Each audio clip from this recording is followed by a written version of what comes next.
Personal na abot ng tulong pinansyal si Pangulong Ferdinand Bongbong Marcos Jr. na nagkakahalaga ng 10,000 pesos sa mga pamilyang labis na naapektuhan ng El Nino sa Northern Mindanao. Sa ilalim ito ng kanyang programang Bagong Pilipinas Serbisyo Fair. Isang ceremonial distribution ang ginanap sa Iligan City kung saan ang mga benepisaryong magsasaka at mangingisda ay mula sa Iligan City, Lanao del Norte at Misamis Occidental Province.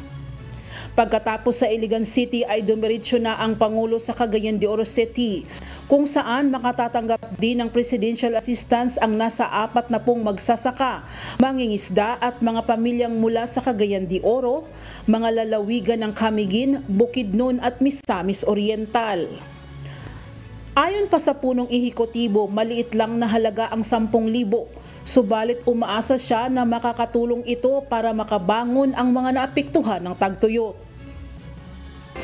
Ang sadya po namin dito ay upang personal na iabot sa ating mga lokal na pamahalaan ang presidential assistance para sa ating mga magsasaka at mangingisda na napinsala, naapektuhan ng El Nino. Nakatanggap din ng financial assistance ang iba't ibang local government unit o LGU ng Northern Mindanao.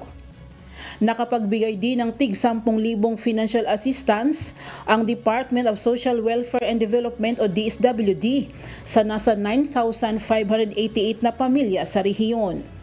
Dagdag pa ni PBBM na nariyan lang ang gobyerno, nakaantabay at nakahandang magbigay ng tulong sa nangangailangan.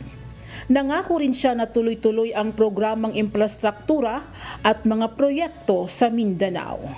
Tuloy-tuloy ang mga programang infrastruktura sa inyong lungsod at rehiyon, gaya ng pagpagawa ng mga paliparan, kalsada at iba pang mga proyekto. Weng Fernandez, humahataw sa Balita Ngayon.